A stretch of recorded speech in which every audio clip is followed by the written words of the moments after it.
Question. Some Quranic verses seem scientifically inaccurate, like sperm coming from between the backbone and ribs, everything being created in pairs, and other such descriptions.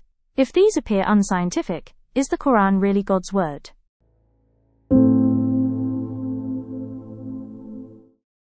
Thank you for writing to us. Before we look at specific examples you provided, it's essential to ask a larger question. What kind of book is the Quran, and in what language does it speak? The Quran is not a scientific textbook. I am aware that there are Muslims out there who try to dig science from the Quran, but I am afraid this is a grossly incorrect approach. The Quran doesn't claim to describe natural processes with laboratory precision.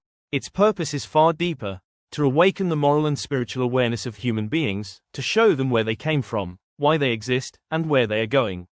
For this reason, it speaks in language that everyone, in every time and place, can understand. This is not something unique to the Quran.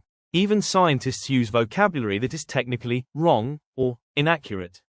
Especially when they write for the general public, they use common human language based on how things appear to ordinary observation. For example, they use the words sunrise and sunset, though scientifically the sun doesn't move around the earth. They also use the word Milky Way, but there is no milk spilled across the sky. It is simply a literary description but imprecise at the same time.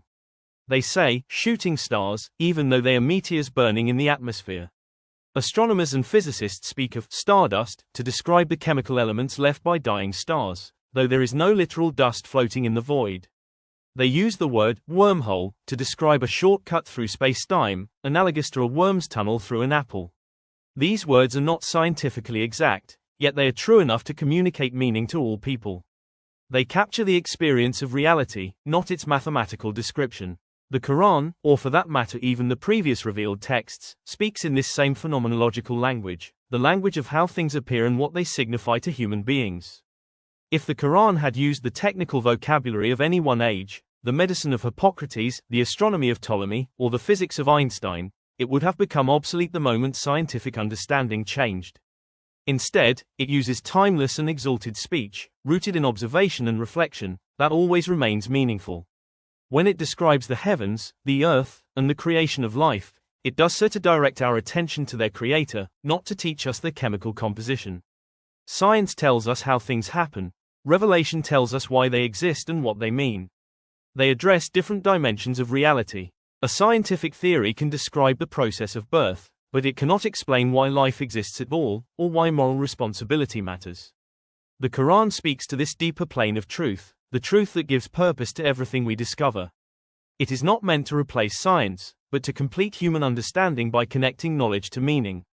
Once we see the Quran from this epistemic perspective, we can revisit any passage about the heavens, the earth, or human creation, and realize that its intent is not scientific description but moral and existential insight.